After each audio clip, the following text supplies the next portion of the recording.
আসসালামু আলাইকুম। আজকের পর্বে করে দেখাবো পটল আর মিষ্টি কুমড়া দিয়ে অন্যরকম একটা মজাদার ভর্তা। আর এই ভর্তাটা যেদিন বানাবেন সেদিন একটু ভাতের পরিমাণটা বেশি করেই রান্না করবেন, কারণ এরকম ভর্তা বানালে 2 প্লেট ভাত এমনিতেই খাওয়া যায়। আশা করি রেসিপিটা ভালো লাগবে। আজকে অন্যরকম একটা ভর্তা বানাবো। ভর্তার জন্য এখানে কড়াই দিয়ে দিলাম, কড়াইতে দিয়ে দিব তেল। তারপর তেলের পরিমাণটা একটু কমিয়ে দিব, দিয়ে এই তেলে আমি কয়েকটা শুকনো মরিচ ভেজে নেব। শুকনো মরিচটা একটু সময় নিয়ে ভেজে নিতে হবে, এতে করে ভিতরের বীজটা খুব ভালো করে হবে। মরিচটা ভাজা হয়ে গেছে, এখন এটাকে উঠিয়ে একটা সাইডে রেখে দেব। এই তেলে দিয়ে দিব পটল, কয়েকটা পটল, কয়েকটা মিষ্টি কুমড়া একসাথে ভেজে নেব।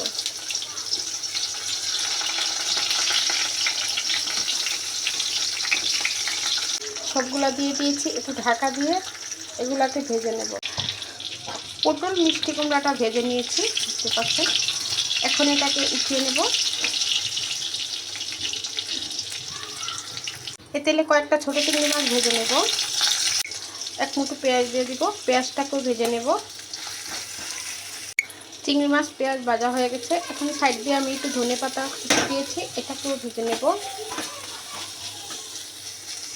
পেঁয়াজ চিংড়ি মাছ ধনেপাতা ভাজা হয়ে গেছে, নামিয়ে নেব। সব কিছু ভেজে নিয়েছি, হাতের সাহায্যে ভর্তাটা বানাবো। আপনারা চাইলে শিলপাটায় বেটে বা ব্লেন্ডার দিয়ে করেও বানাতে পারবেন। এখন লবণ দিয়ে আগে আমি মরিচটাকে খুব ভালো করে একটু চেটকে নেব।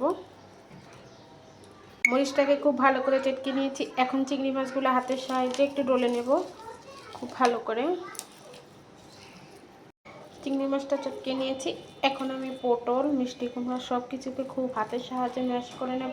ভর্তাটা বানানো হয়ে গেছে, উপর থেকে একটু সরিষার তেল দিয়ে দিব। সরিষার তেল দিয়ে ভর্তাটাকে মেখে নেব, এতে করে সুন্দর একটা সরিষার তেলের ফ্লেভার আসবে। আপনারা চাইলে এখানে কাঁচা পেঁয়াজটাও ইউজ করতে পারেন, তবে আমি কাঁচা পেঁয়াজটা ইউজ করব না। ভর্তাটা আমার রেডি হয়ে গেছে। এভাবে করে ভর্তা বানালে 1 প্লেট ভাত এমনিতেই খাওয়া যায়। এই হয়ে গেছে ভর্তাটা। আশা করি আপনাদের কাছে রেসিপিটা ভালো লেগেছে। এভাবে করে বাসায় একবার ট্রাই করে দেখতে পারেন, খেয়ে দেখবেন অনেক মজাদার। আজকে এই পর্যন্তই, আল্লাহ হাফেজ।